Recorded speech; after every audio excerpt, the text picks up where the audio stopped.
மத்திய அரசாங்கம் வந்து மும்மொழி கொள்கை தேவைன்னு சொல்லியிருக்காங்க. இதை பற்றி உங்களோட கருத்து? போகிறப்போ இல்லைனா நார்த் சைட் போகிறப்பெல்லாம் ரொம்ப ஹெல்ப்ஃபுல்லாக இருக்குது. அது நமக்கு ரொம்ப சேஃபாகவும் தான் நான் ஃபீல் பண்ணுறேன்.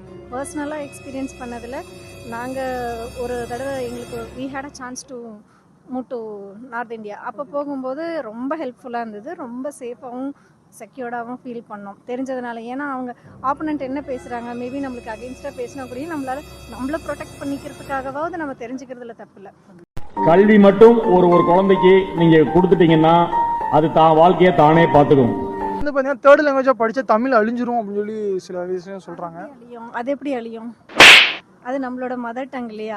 இப்போ நிறைய பேர் இங்கே இருந்தாலுமே தமிழ் பேசுகிறதுக்கே ரொம்ப வெக்கப்பட்டுட்டு இருக்காங்க. தமிழ் எவ்வளோ அழகாக இருக்குது, அதுக்குள்ளே எவ்வளோ கருத்துக்கள்லாம் இருக்குது. இதெல்லாம் இன்னும் அது நம்ம சொல்லணும். தமிழ் மொழியை கற்றே ஆக வேண்டும். ஆத்திச்சூடி கொன்றை வேந்தனில் இல்லாதது உலகத்தில் எந்த மொழியிலும் இல்லை சார். சுருங்க சொல்லி விளங்க வைப்பதிலே தமிழனுக்கு நிகர் யாரும் கிடையாது. உங்களுக்கு தெரியும், எனக்கு தெரியும். ஆனால் அவன் படிக்கணும் பற்றி கேட்டு இத்தனை பேருக்கு தெரியும் தெரியல.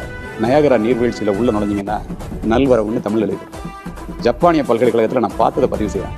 யாதும் ஊரே யாவரும் கேளுங்கிற கணியன் பூங்குன்றனார் 2500 ஆண்டுகளுக்கு முன்னாடி சொன்னதை ஜப்பானிய மொழியிலையும் தமிழ் மொழியிலையும் எழுதி கொடுக்கும். பேரண்ட்ஸை என்ன பண்ணுறாங்கன்னா, இல்லை என் பையன் ஃப்ரெஞ்சு தேர்ட் லாங்குவேஜாக எடுத்துருக்கான், அது வந்து பெருமையாக நினச்சிட்டு இருக்காங்க. அதில் என்ன பெருமை இருக்குது?